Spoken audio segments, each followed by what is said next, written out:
This is the Detroit Sports Podcast Network.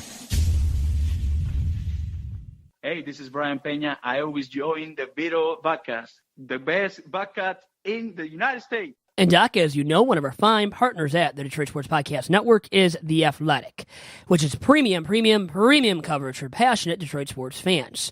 And listeners of this very episode of Tiger Talk with Chirco and Company can get 20% off the first year of an annual subscription to The Athletic by visiting theathletic.com/DSP.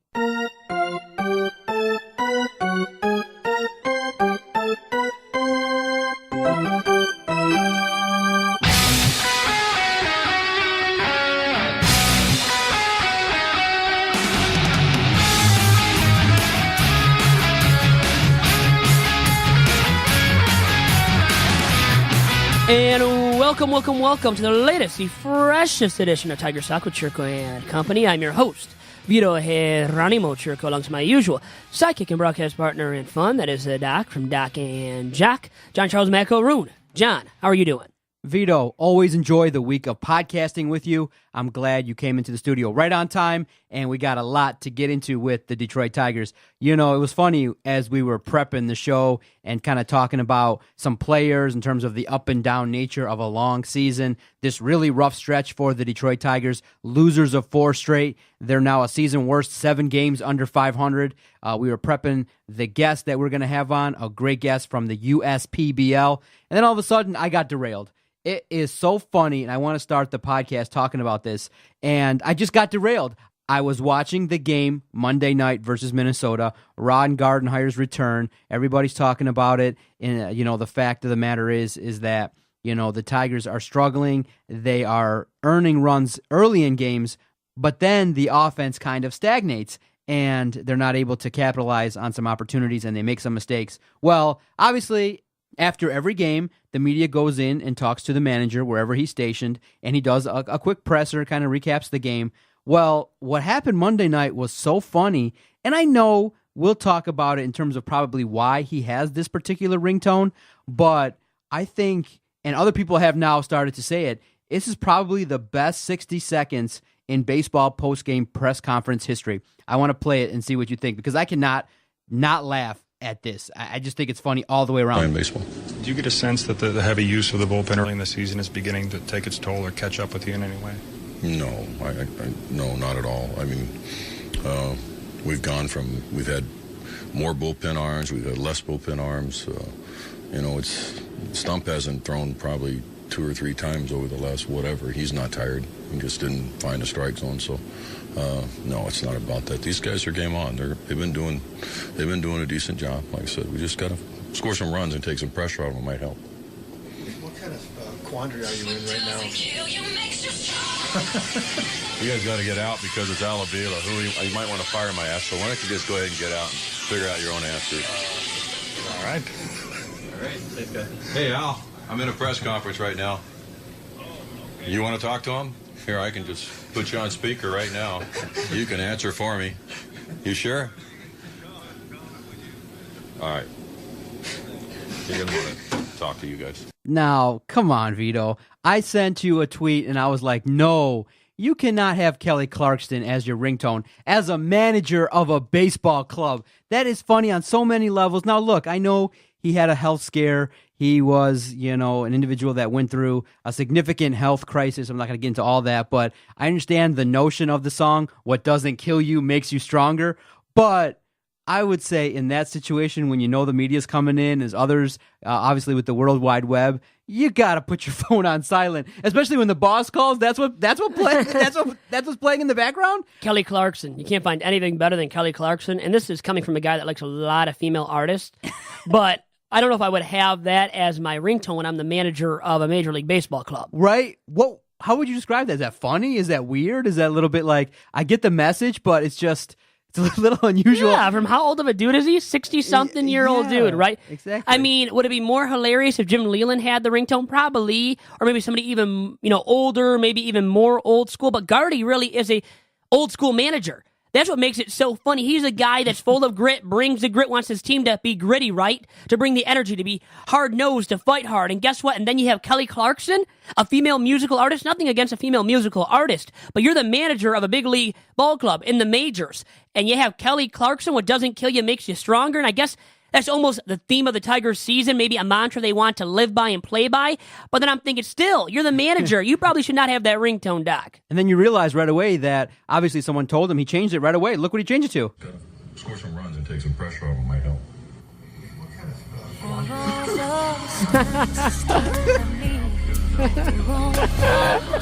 Now this gets me in the mood, man. Into the baseball mood as well. I want to go out there and run through a wall right now for Celine Dion. I love that. That was good. Now, who did that? You did that yourself? I created that. That was good. Yeah, I used some creative editing, and I'm like, well, okay, you're swinging, you're still a little bit strong, and I think the part that makes it funny for us is that some people might even look at it and say, well, is that a specific ringtone that you have for Alavila? If that's... Then, you might think of that based on how he said it, because he knew right away. Did he even look down at his phone that it was Alavila, or he just said it was Alavila? No, he looked down and said... So he did actually see probably on the... He looked down, and then that was funny. He's like, I'm in a press conference. I feel like at the same time, you know what? I think he was a little bit rattled based on the way he kind of came back and was a little bit curt. I feel like, you know what? It's already out there. The reporters heard it. Just let it ring. Don't answer it. Oh, I would totally... I would play it off as it was no big deal. I would have run with that like the rest of the season, man, if that was me, though. I mean, I guess you might be slightly embarrassed, and I guess we were for him. I like Ron Gardenhire, by the way, the man, for sure. So I'm a little bit embarrassed for him. I mean, he's this big old dude, once again, old school baseball manager, and then he's listening, so that's screaming to us now. So he listens to Kelly Clarkson on the regular? Or is it just that song, right? That's a follow-up question for him that you would have to ask him. Yeah, exactly. And so, do you think he should change it? Do you think someone will ask if that ringtone remains with him? Should he change it? Because it is inspirational. We do understand the man, could have had a serious health situation. If we're not even talking about that, really. I was talking about, too, I guess he could bring that into account, but that's something that did happen, yes. He had to go through it, fight through it, but I don't think he has this ringtone because of that. I don't even know. I mean, that's the question, though. Did anybody ask him? Should somebody ask him, why do you have that ringtone?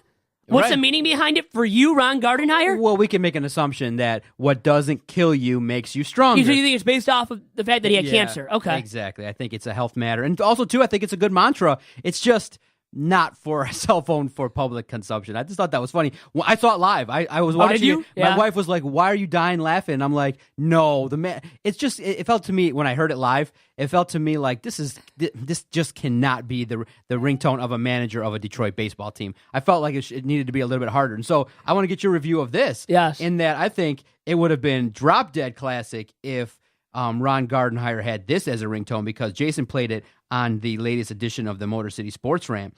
And I said, oh, Jason, I think it's a great mantra, and I want to play it for you.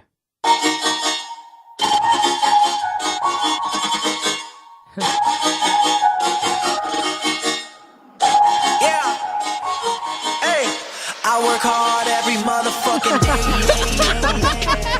Have you had some hardcore rap like this? Any kind of rap song? Yeah. Right? Wouldn't we just crack up if it was 2 Chainz or Lil Wayne? I like to call him Lil Dub or Drake. One of those rappers, or a hardcore rapper even harder than Drake. You know, who's not really even a rapper, but I'm saying like Lil Wayne or Kendrick Lamar. What if he had like one of those guys? Or that song right there. That's pretty funny. That was good. See, and so I think he needs to kind of take his ringtone game to the next level. And I do believe he's got to, mix in a little bit of Logic and Marshmello there you go. To the mix and things like that. So that made me laugh. And it took the edge off of the 4th straight loss.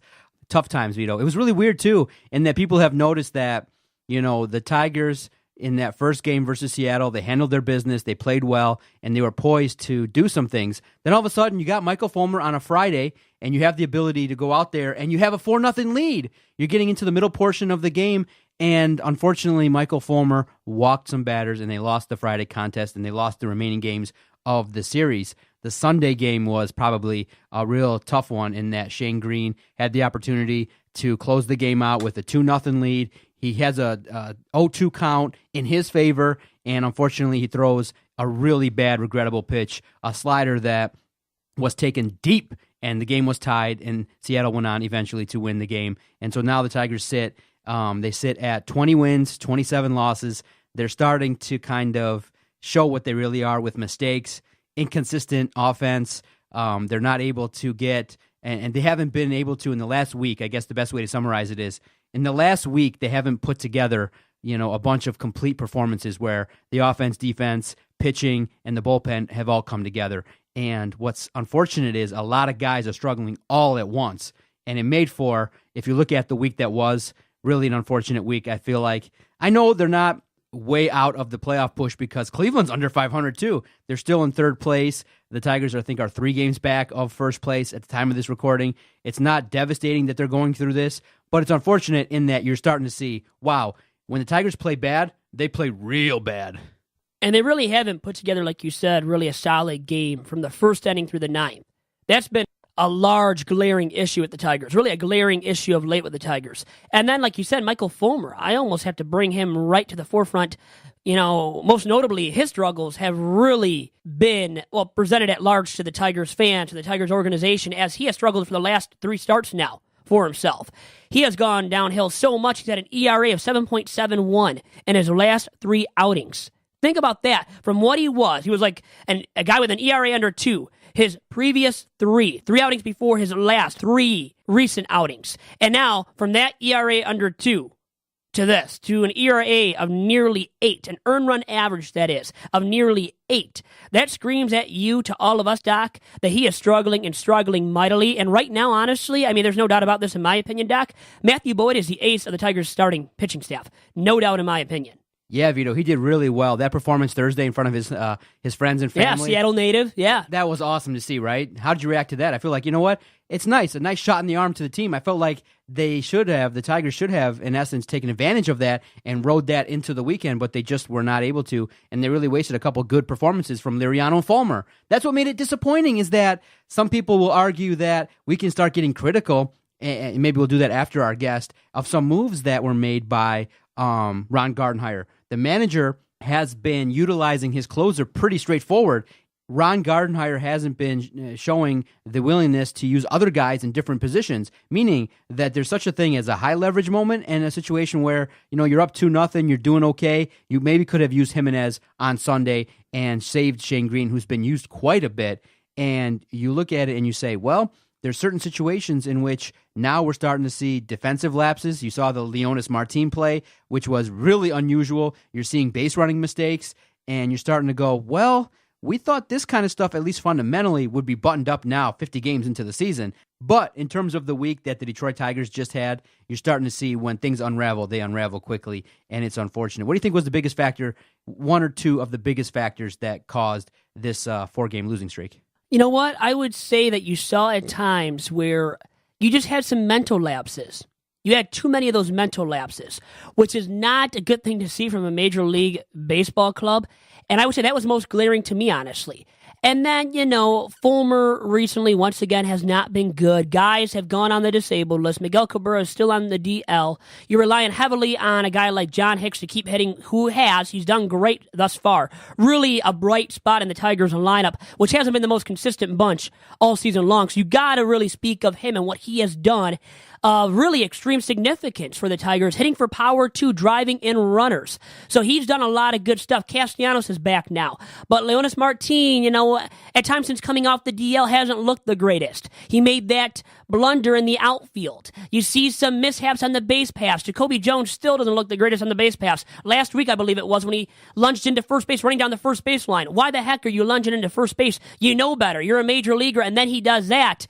Mikey Matuk is back. At least, he's back with the Major League club, but he still doesn't look sharp, doesn't look effective at the plate. So you see a lot of guys struggling at the same time is what it boils down to, and a lot of mental lapses as well happening by the Tigers at the same time, meaning multiple Tigers players at the same time. And what does that add up to? What does that equate to, Doc? Well, it equates to a team that is now 7 games under 500 and is falling rapidly, and a team that really, maybe had a shot, we thought did. They were a game and a half out, 2 games out. But guess what? Never really did. But especially now, 7 games under. And once the Indians take off, which I believe still will happen, I think a lot of people do believe that still will happen. Well, guess what? The Tigers will fall more and more back of the first place team, the Indians. And at least specifically in the American League playoff race. Yeah, and the funny part is we only have like a handful of people who are really just going, wow, they're going crazy regarding all the decisions that we're talking about. I mean, literally, I throw out questions every single day. I'm still invested, like I told you when we were prepping. I'm dialed in. I'm watching all the games. I'm looking at the decisions. I'm into it. I want to see what JaCoby Jones does. I want to see how Niko Goodrum progresses. I just want to see what these guys are all about, and I want to see if Liriano can go out there and maybe earn the Detroit Tigers a couple of players that can, help contribute to a rebuild. But it's unfortunate in that, in terms of the response on Twitter at Detroit Podcast, it looks like that people are like, okay, good. If they're going to lose, that's a good thing as well. Let's lose a plenty then, right? Let's pile up the losses. Let's pile them up. But it is something to talk about, and we'll do that after the guest. Who is the guest this week? A really good get, I think. We have Chris Newell of the Birmingham Bloomfield Beavers and the United Shore Professional Baseball League, perhaps better known as the USPBL. Now, that's a league that we've been invested in. We will become more and more invested in, and it's third year now as well. Developmental league, based in Utica at Jimmy John's Field in beautiful Utica, Michigan. Okay, we'll dial him right up. And then in the second half of the podcast, after the interview, we'll definitely break down a little bit of what we're seeing with the closer, Ron Gardenhire, in terms of what his decisions and how he's been utilizing different players. And we'll also take a look at, JaCoby Jones, and we'll look at, is this the offensive hitter that we've been all kind of worried that he might be? Is that he's kind of gone a couple games where he hasn't produced. He is really inconsistent at best right now offensively. And again, a lot of people are looking at the bullpen. A large amount of people have been kind of it's looking through. Bad again. It's a dumpster fire once again, and it should have been expected to be that. It didn't look like it to start the season, but it definitely has become that once again, too. Yeah, Stump, Farmer, they didn't have their best weeks in the week that was, and you just hope that the Tigers can turn it around and they can get to a position where they can at least play a little bit better brand of baseball. They should be in some of these games, and it looks like, though, what you're seeing is a team that's constructed like the Tigers. If they go south like they have collectively, where a lot of things aren't going right, then you could see a 4-game losing streak. This is probably not going to be the only extended losing streak we're going to see this year with the Detroit Tigers, unfortunately. No way. Okay, let's get Chris on the phone. I look forward to your conversation with him discussing the USPBL and his baseball history. And now, joining me on this week's episode of Tigers Talk via Vito's VIP line is Chris Newell, the Birmingham Bloomfield Beavers manager in the United Shore Professional Baseball League. Chris, how are you doing?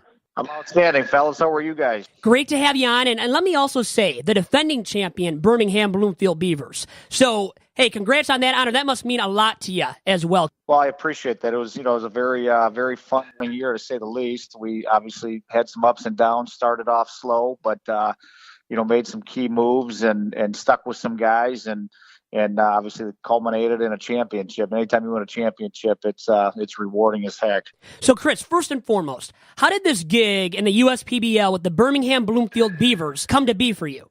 Well, it actually a funny story, great story actually. So I met Andy Appleby at a mutual friend of ours Christmas party back, I believe it was December of 2014, and Jeff Jones or Pat Caputo had just did an article about Jeff Jones and I, who was Jeff's former pitching coach with the Tigers, about the importance of private instruction and how the game's kind of going that way towards the younger kids and how impactful it can be. And so that article came out, and then a couple weeks later, I met Andy, and then about a week and a half, 2 weeks after that, Andy and I sat down in his office in Rochester Hills, and he kind of brainstormed me and showed me his vision, and which obviously resulted in the USPBL. And he asked me what if I was to be involved, what would be my best asset? With having a marketing background and a communications background in college, that was more of a non-baseball aspect, if you will. But I told Andy, I said, I'm a put the uniform on kind of guy and develop players and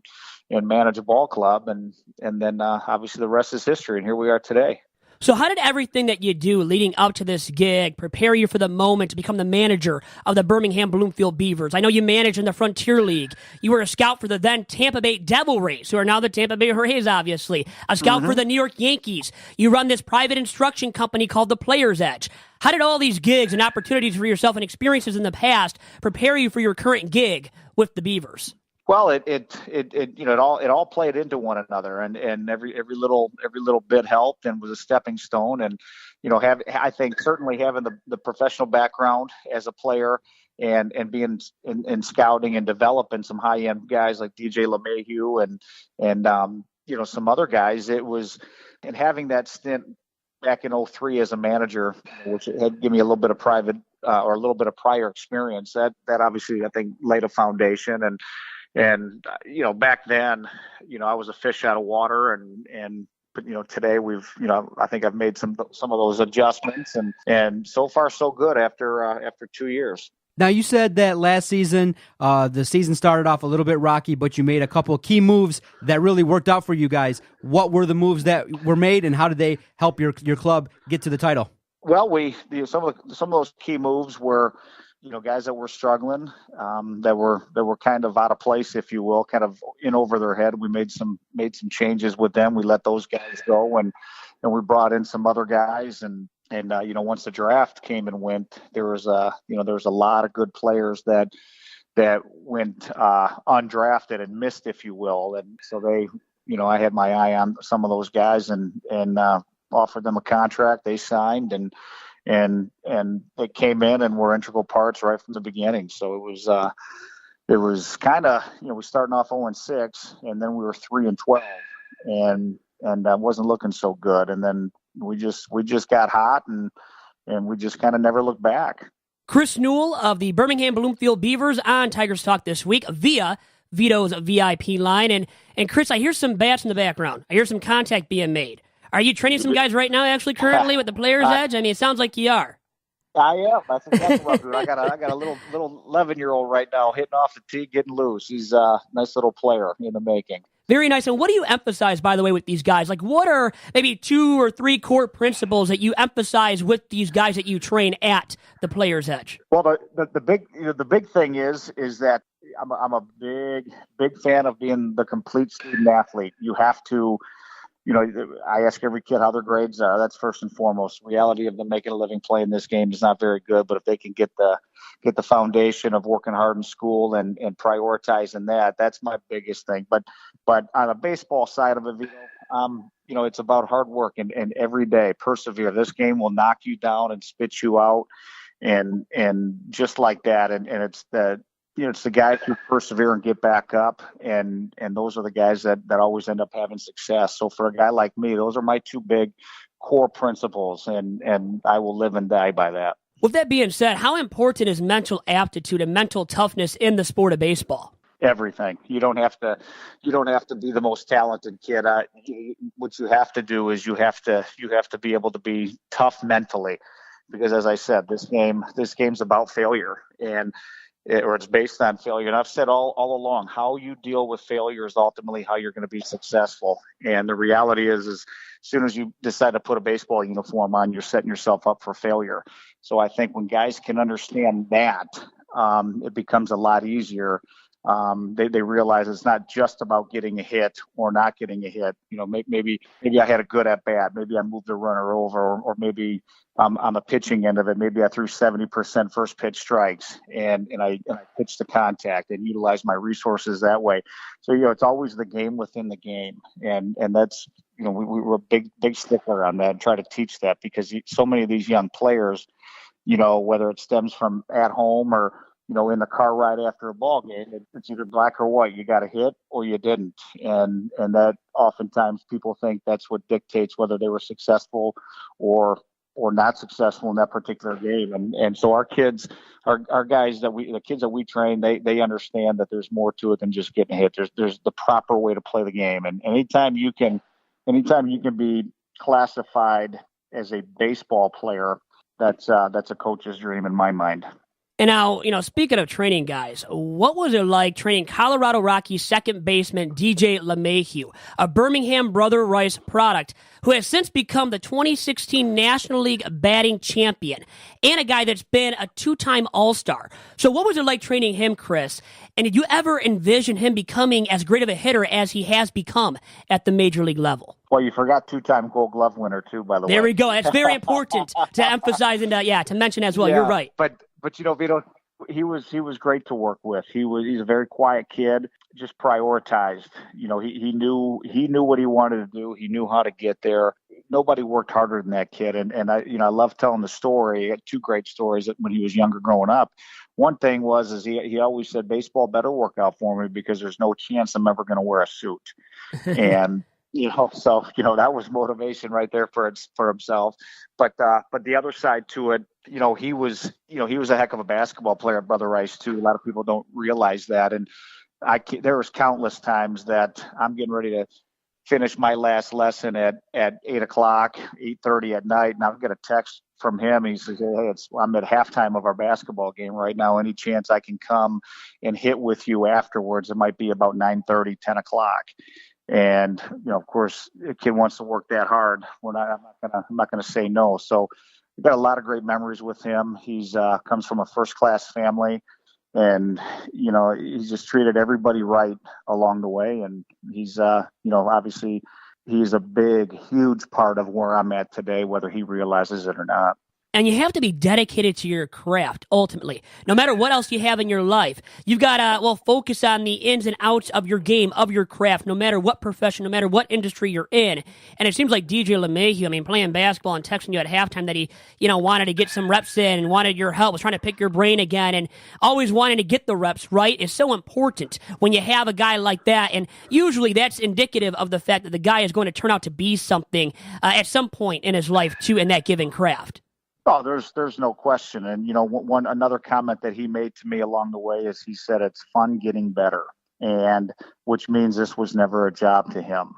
I think a lot of young players, they feel like they have to work today in order to get their work, in order to get to be where they want to get to. He was just driven. This kid loves the game more than anything in the world. And his approach was that way. And like I said, he was super easy to work with. And, I'm not surprised at his success. And to be honest with you, he's going to win more Gold Gloves. He's going to win another batting title. He's going to make more All-Star teams. And whatever team decides to sign him long-term or his next contract, they're going to win a World Series with DJ LeMahieu as their second baseman. I'll guarantee it. And Chris, speaking of getting better, how about the United Shore Professional Baseball League in its third season and having 20 players now have signed with Major League Baseball organizations already just in its third season? Talk about that, about how much the USPBL has achieved now in its third year of existence. Well, we've achieved a lot collectively as a league, and I think the four managers that are in place and the four assistant coaches, everybody's on board pulling in the same direction. And we've got an infield and outfield coordinator, we've got a catching coordinator. So it's about player development, and that's what I signed up for. That's my passion, and anytime you surround yourself with like-minded individuals like that, you're gonna have a lot of success. And but I'd be lying to you if I said myself and Andy Appleby and everybody else thought that after year two that we would have 20 players. I think we would have been tickled to death if we had 2 or 3. But that's a testament to how many good players are out there that were overlooked, and Andy provided the opportunity for these players, and I take a lot of pride in that, and I know the players that I've had along the way that have moved on, they're beyond grateful for the opportunity that the USPBL provided, and if it wasn't for the USPBL, they never would have had the opportunity to achieve that goal. So it's been big time, it's been special, and there's not a day that goes by that I don't feel super grateful for this opportunity. By all accounts, anyone that I've known or spoken to that has taken in a contest at Jimmy John's Field has said it's a really intimate environment, really affordable prices. They can take a family out and have a good time watching baseball. How would you describe your experiences playing at Jimmy John's Field? It's as good as it gets. I've been in a lot of minor league venues, and it's so hard to put into words. It's just the experience at Jimmy John's Field is just better than anywhere else. And a lot of people love minor league games, and, whether they go to Midland or Lansing or Grand Rapids, or they go to Toledo, we're just a different environment. And it's, if you've got kids, you just want to bring them because it's very intimate, and you hit the nail on the head. It is very intimate. And I've seen firsthand many of young fans who were borderline baseball fans or not, and then they attend one of the games, or maybe they talk to one of my players or whatever, and then all of a sudden, hey, they're they're right back at it. They love baseball, and this is their passion. So it's a win-win for everybody involved. It really is. There's that great family environment at Jimmy John's Field in Utica. And now regarding the players, what is your pitch to these guys that are looking at other independent ball leagues, other developmental-esque leagues? What is your pitch to them to get them to come play in the USPBL? Well, the big thing is we got a brand new $16 million stadium that is sold out every dang night. And you go to other venues, have a case in point. I was at a Mud Hens game watching one of my players who was in AAA with Durham. I mean, I could probably count on my two hands and my buddy that I took, his two hands, how many fans were actually at the game. And now weather may have played into it, but that's a big selling point for us is you're going to play in front of a lot of passionate fans. You're going to play in a great venue. And the biggest thing is you're going to get better. We're other independent leagues. It's about winning, and everybody understands that. Don't get me wrong. I want to win more than anybody, but I want to do it the right way. I want to do it within the realm of developing players the right way, because at the end of the day, that is our mission. That is our vision. And so when I tell guys, hey, we're going to develop you. You will get better, and we're going to make damn sure that it happens. And versus if you struggle a little bit early on, you go to the Frontier League, you go to these other leagues, you have a rough couple weeks, you're out of a job. Well, it's not the case with us. I tell the guys flat out, I'm signing you because you're good enough. And as we talked about earlier, this game is based on failure. It's hard to play the game the right way and be good at it. And so I think with my personality and my approach, I think the players buy into it and like, hey, man, this guy's got my back. He's going to be fun to play for. When I struggle, he's not going to get on me. He's going to kind of nurture me. And some guys need to get jumped on every once in a while. But I think all in all, it is a very easy selling point. And at the end of the day, it's an opportunity. And that's what these players need. And, we're all in this for one common goal. And thankfully we've been achieving that. Chris, somebody in the background's making some really good contact, by the way. So that's a good guy to train right there. I'll just tell you that much. He's a future Beaver. I bet he is. And with that being said, Chris Newell of the Birmingham Bloomfield Beavers, great stuff from you. Congrats on last year once again, and best of luck the rest of the way this season, too. Vito, I can't thank you enough for having me on. Keep up the great work, you guys. Appreciate it. We'll talk to you again soon. Thank you much. Okay. Thanks, Vito. And back here on Tiger Stock with Chirco and Company, and that was Chris Newell of the Birmingham Bloomfield Beavers, the defending champion Birmingham Bloomfield Beavers of the United Shore Professional Baseball League. And that's a league that we've done a little bit of stuff with in the past. We know Scott McDonald. We know Jeremiah, formerly of Detroit Mercy. Dakota Brecht from OU's doing some stuff over the summer, too, at the USPBL.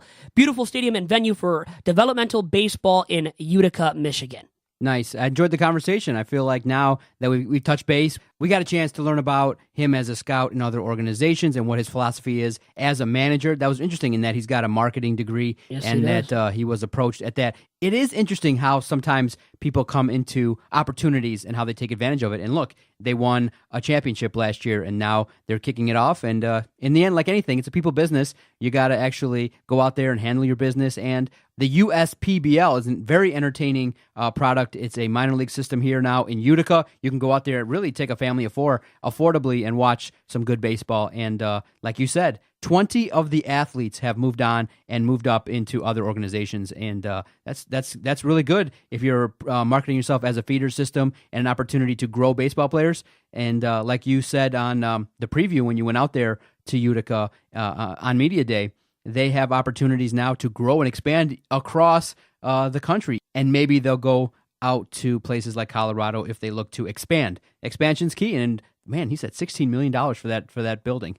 Wow, Jimmy John's. How about that? Cost that much money? Yeah. He did say that, which is something, when you hear it, that sticks out to you, doesn't it? Exactly. And now, you know what? So Jimmy John's Field is a place for families, but also for buddies, like groups of buddies to go out, have a good time on a Thursday night. They have Thirsty Thursdays, like this Thursday is Thirsty Thursday, so you can have beer, have a good time with your friends and your family, so it has the best of both worlds for the kids and then also for your buddies for a hangout on a Thursday night or a weekend night.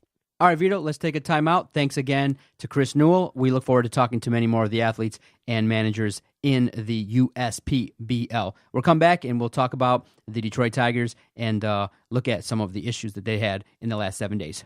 And Doc, as you know, one of our fine partners at the Detroit Sports Podcast Network is the Detroit Sports Commission, which has been responsible for bringing many marquee events to the Metro Detroit area since 2001. And these are international and national amateur sporting events and many other sporting events as well that are high caliber. And with all that being said, Doc, you and everybody else listening to this very episode of Tiger Talk with Chirco and Company can follow the Detroit Sports Commission on Twitter and on Instagram at DET Sports. And also make sure to check out their fine website at detroitsports.org.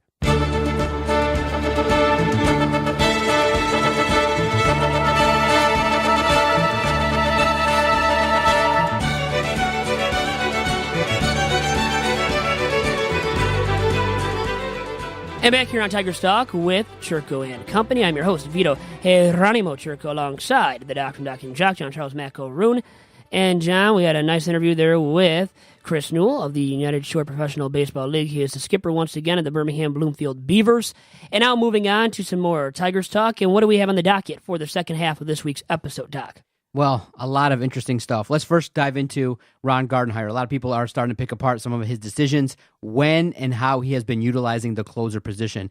And what we've seen and what we were concerned about when Ron Gardenhire was brought on is the fact that he is old school. He does have a clear closer, and he believes it's Shane Greene. He has not been willing to utilize Joe Jimenez in different opportunities other than basically stating that Jimenez is the eighth inning guy.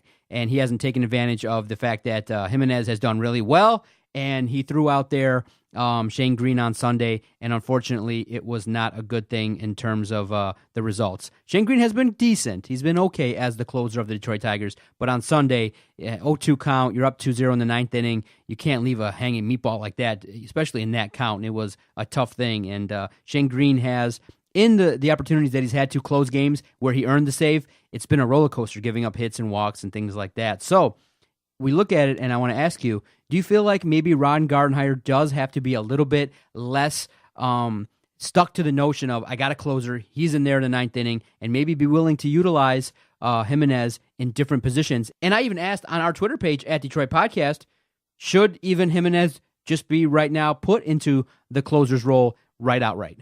Well, you know what? I honestly don't really believe in having a full-fledged closer because of the fact that when you look at high-leverage situations, doesn't always equate to a pitcher pitching in the ninth inning and getting those final outs. It could be in the eighth inning or the seventh inning. So honestly, Joe Jimenez almost is at times now pitching in the most high-leverage of situations already as the eighth inning guy / setup man. So really, I don't mind him being the eighth inning guy because of the fact that he is accustomed to pitching in some high-leverage situations already, has already been pitching in some high-leverage situations to this date as of Tuesday's recording of Tigers Talk. So for me, I don't need a full-fledged closer. I don't need him becoming the every single game closer. I think that role that has been designated for one arm in years past is kind of going by the wayside. So you don't need that traditional closer anymore. You need more of the guy that you put in there to get the highest leverage outs in those late inning situations when games are on the line, and it might actually come before the ninth inning. So for me, I don't need Joe Jimenez slotting into the ninth and supplanting Shane Greene as the Tigers' every game closer. Okay, so what have you made of Jimenez? Do you feel like, you know what, some people were concerned that maybe Bruce Rondon was maybe thrown into opportunities too soon? Jimenez has done a decent job, but there's been opportunities where he's kind of faltered just a little bit. But it has been an opportunity to see a little bit that they are taking things slowly with Jimenez. Are you still on board with Shane Greene being the closer altogether? Well, yeah. I mean, honestly, because of the fact that the current state of this year's Tigers ball club isn't one that we know is going to win many games moving forward. It's not going to be one competing for a division title. So with that being said, I don't really mind Shane Greene blowing saves because that means the Tigers are blowing games and losing games subsequently. So let's pile up the losses and get that number one overall draft pick in next year's amateur draft. Okay. Or a top pick. So I don't care. I don't mind him being the closer. I kind of already said that in so many words when I was discussing Joe Jimenez. I think Joe can stay in the eighth inning role and Shane Greene can stay in the ninth inning role. And I don't think it's really that big of a deal, Doc.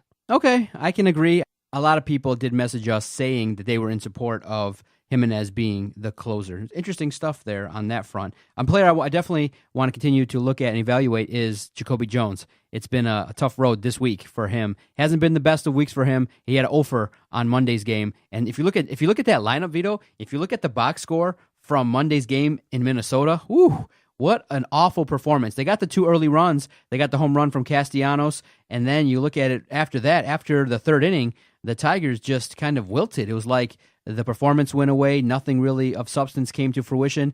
You had the really, bumbling error by Leonis Martin, basically just letting a guy tag up without... Yeah, that was bad. That was really bad, right? And he didn't make the throw, right? He just kind of was like asleep at the wheel, and the guy just tagged up, right? Is that what in essence He tagged happened? up. Yeah. And he was really asleep at the wheel in so many words, yeah. Right. But JaCoby Jones, it's kind of looking like he's struggling on the offensive side, no doubt. Well, yeah, his numbers have dipped, significantly since the month of April. I mean, you look at what he did in March and April combined. He hit 273 with a 792 OPS in 23 games in March and April combined. And since then, he has hit, in the 200s to low 200s with an OPS below 600. So that's telling you big time that he has declined at the plate. His skills are kind of regressing to the mean for him with his career norms. He is hitting more like what he has done throughout his career leading up to this point than he was in April, in March, that one game in March, and then all of April. Right now. So you can say that he really is regressing to the mean, and I thought he was going to. I never jumped on the bandwagon regarding JaCoby Jones, and I think if you did, you were taking some crazy pills, or you want something really good, because JaCoby Jones was never going to keep up what he was doing in April for the entirety of this season, Doc. And let me just say this too really quick, Doc, just to reiterate how bad JaCoby Jones has done in the month of May.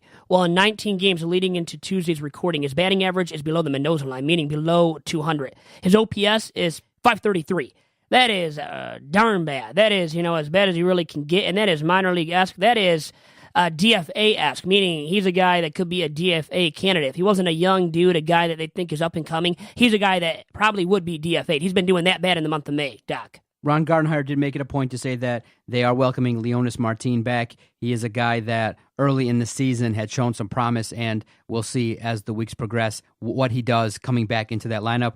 And to make up for the fact that JaCoby Jones hasn't been hitting, John Hicks has kind of taken up the mantle a little bit. Nick Castellanos, right now, he's dialed in. He's just a guy that is contributing a lot, and many people are looking like, okay, he's maybe moving into that slot of a player that can be maybe let go and traded for something of quality. Him, Liriano, you're looking at, okay, those are guys that probably could be involved in moves and trade talks going forward. Now, a player that will not be involved in any trade talks is Miguel Cabrera. Everybody kind of last week, and we've talked about it. Good discussion coming. Yeah, no, I just think that we've talked about it. It's just that I think the notion of that, I feel like the notion that he hasn't been treated fairly has been really spread around, and it's incorrect. I feel like the fans have embraced him, and I think that when a guy makes $30 million, it is, there's going to be room for criticism when he's not on the field, he's getting injured, and he's an older player, and the money is a huge aspect. And some of the things that have been said recently in terms of, others coming out, other presidents saying that maybe Miguel has said, hey, bring me home and things like that. Him saying in the media, whether it be in jest or joking around or even serious, saying that I'm not going to play hurt anymore. And that's fine. It's just when you're not inhibited anymore and you just say whatever, it kind of comes across as a little bit irritating to fans, because I do believe he's been supported. Now, is he going to be considered an all-time great in Detroit? No. The reason is he hasn't won a championship here in Detroit. In the big moments, he came up short. Now, he's a great regular season player. He was able to do a lot of big things, but in the big moments, sometimes in the World Series, collectively, the Tigers offense went astray. And Miguel Cabrera definitely is a big contributor, a big reason why they got there, but did he single-handedly have a World Series where he had 6 home runs and was just an unbelievable force? No. And now, with that contract, most people are starting to think it's going to end badly because his body's breaking down. When he's injured, he's not playing 10, 15 games at a time. It's a big amount of money, and most fans, I think, if you asked them and polled them, would you be okay with trading Miguel Cabrera, they'd say, yeah, no problem. Get rid of that contract, get a bunch of players back. That contract is going to be kind of an albatross going forward, especially for the next 5 or 6 years. It's going to be super tough to get a lot of production out of him going forward. This year, he was still hitting good when he was in the lineup, but where's he been? And so for me, my opinion is that I think he's being treated fairly by the fans, and you got to be open to criticism and not be willing to, fan the flames of anger by saying, oh, I'm not going to come back until I'm 100%. And not really stating publicly that, hey, I'm going to do whatever I can to get back on the field. That's all you got to say. You can sell us a little bit of BS. You don't have to swing wildly. And I think that's where people are getting confused, is that sometimes players can give us the PR and give us the good PR, which is, hey, I'm doing whatever I can to get on the field. It sucks that I'm not there. That's what you should say, even though you're thinking, dude, I'm not getting on the field for another 3 weeks. Or you don't say anything at all. Don't put your 2 feet in your mouth. He shouldn't have opened up his mouth in the first place because he opened himself up to criticism for his comments in which he said that the fans aren't on his side. They haven't been appreciative enough of him, even though they've really glorified him and the man that he is, even though he's been this nefarious character off the field. I mean, think about it. A mistress. How many children that he had with this mistress? So remember that kind of stuff that's happened in the past from Miguel Cabrera off the baseball diamond. And also remember his GM, came and bailed him out. Over a weekend, he got into some trouble. I mean, he's been a drinker, a heavy drinker. He punched his wife at one point, gave her a black eye or something like that, was called on, had the cops called on him. Like I said, his GM had to bail him out way back in the day now, like a decade ago. But he's been known for nefarious doings, off the baseball field. So he hasn't always been the best guy off the baseball diamond. And those that have been praising him for his character and actions off the baseball diamond and really, raising him up and idolizing him, well, they've been in the wrong. These fans that have done that to him, advocating for everything that he does, even off the baseball field, and saying that he's the greatest dude of all time and idolizing him and looking up to him. For me, I've never viewed him as a role model. I've never idolized him in that respect. I just care about what he's doing on the darn field. If he's hitting the baseball, Doc, guess what? I don't care about what you're doing off the field. But also, I know I'm accountable for the fact that I know what he's doing off the field, and I will criticize him for what he's doing off the field, for not being the greatest dude off the baseball diamond, for not being the greatest character dude off the baseball diamond. So I know there is that aspect of Miguel Cabrera, and you can't just get rid of that. It is what it is. There is that side of Miguel Cabrera that isn't the best, that is a shoddy side of him. But guess what? It's away from the baseball diamond, and guess what? A lot of fans still touted him up as if he was a god. A god even off the baseball diamond for a long, long time. And now he's opened himself up for some criticism because of what he has said to the media, some erroneous comments that really shine a negative light upon himself and really weren't in the best PR mindset. If you really are worried about your PR and what you look like, how you sound, guess what? It was tone deaf. What he said, PR-wise. It really was what Miguel Cabrera said to the media recently. And he has to pay his dues for it, pay the consequences. And really, it comes down to this saying for me. He made his bed, now he has to sleep in it. He does, in so many words. And also, he hasn't ever dealt with criticism, really, until last year when he stunk it up. So he's a guy that was like a machine at the plate. So I don't think he even knew what criticism was until last year. And that's why I think it's so stunning to him that he's dealing with criticism now. Well, guess what? And when you're making $30 million on average annually until 2023 at your age, at your current state, with all these injuries that have happened to you in recent memory, guess what? You're going to receive criticism and constant criticism. And guess what? You're due to receive it because of how much money you make and how big of a role you play on this Tigers team. No doubt about it, Vito. I think this conversation is going to be had by fans continuing throughout the summer in regards to Miguel Cabrera, especially if the injuries do pile up. Now, before we get out of here, one last note that we definitely got to get into is Michael Fulmer. How concerned are you on a scale of 1 to 10 that Michael Fulmer has been struggling as of late, not being able to finish out games? Not that his performances have been in totality terrible, but in terms of being able to close out starts, going deeper into games, and not giving up a bunch of runs or having bad innings. He's struggled as of late in terms of his performances. He hasn't been racking up wins. He hasn't been racking up the numbers that we would expect from Michael Fulmer in totality, meaning that his starts are up and down, and there are some opportunities where he's given up walks and not been able to take advantage of some runs that have been given to him by the Tigers offense. Well, here's all you have to say. I already said it earlier in this week's episode of Tigers Talk. His ERA is miserable. His last 3 outings, his ERA, Doc, is 7.71. A little note from Vito's notebook. That is darn right bad. That ain't good whatsoever. No! Yeah, absolutely. Oh, no. A few oh-no's there with that earned run average from the guy that you thought would be your ace this season. And guess what? It's really been Matthew Boyd of late. He's been the best Tigers starting pitcher. He has been consistently, even now with this bad stretch from Michael Fulmer recently. You can say Matthew Boyd has been the best Tiger starting pitcher consistently this season. And one other, maybe quick note or two from Vito's notebook. We really haven't, been able to get into it this week. But one big one is Niko Goodrum. How about his OPS? This guy has been slugging the heck out of the ball, coming out of nowhere after struggling so much in the month of April. So you're saying Niko Goodrum's number that is really solid to watch right now that's caught your attention, his OPS. What is it? His OPS, and it was at one point, you're probably looking at my article, and that's why you're mentioning that, but it was 905 going into Monday this week. And, I mean, he was hitting for power, driving in runs, and in stark contrast, comparatively speaking, from this month of May and what he did in the month of April, well, it's glaring how big of a difference there has been for Niko Goodrum. As in April, in 19 games in the month of April, he hit a mere .217 with 1 homer, 4 RBIs, and a measly, let me tell you, a measly .664 on base plus slugging percentage. So that tells you how bad he was, how much he stunk it up in the month of April at a time when I thought this guy couldn't even hit a fastball. Couldn't even cut it as a major leaguer. And then he has this torrid rate that he's been on as a hitter this month of May. And he's really showcased to me that maybe he's meant to stay in the bigs, and at least on this year's Tigers ball club. Okay, Vito, what's ahead for the Detroit Tigers? Obviously, they're in the midst of a series versus Minnesota. What's ahead? Well, Doc, besides for playing the Twins, and then you have another AL Central rival coming up at home, Polish-American night on Friday night. I was invited to go to it with my friend Nick Schmiegel, a guy that I've gone with for Polish-American night in the past, for past Tiger seasons. And it's always on a Friday night, it seems like. So, inevitably, he had to ask me again, his best buddy, and guess what? I had to turn him down. So I've turned him down before, had to turn him down again. I have something else, a prior obligation that I have to tend to on Friday night of this week, in which they play the White Sox for a 3-game series over the weekend at Comerica Park. And on Saturday is a big-time promotional thing for the Tigers that they are doing. It is the Al Kaline 1968 bobblehead day.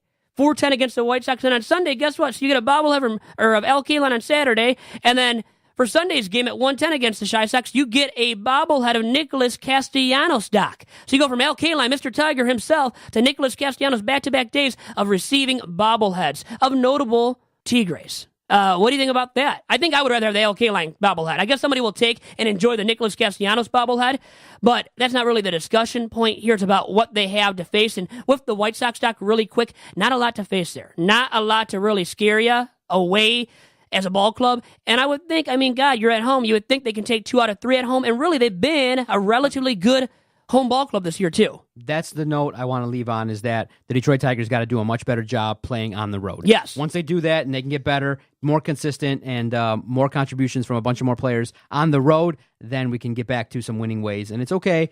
Look, 20 wins out of the first 47, you'll take it, but we want to definitely shore up and limit the mental mistakes, the errors, the base running mistakes, and obviously, if possible, figure out any combination of a bullpen.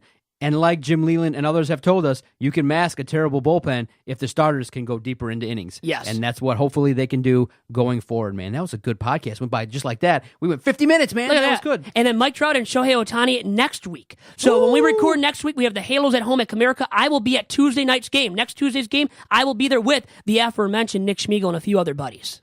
Where was the invite? And no invite to you once again. Things that I have done or will be doing that Doc has not been invited to.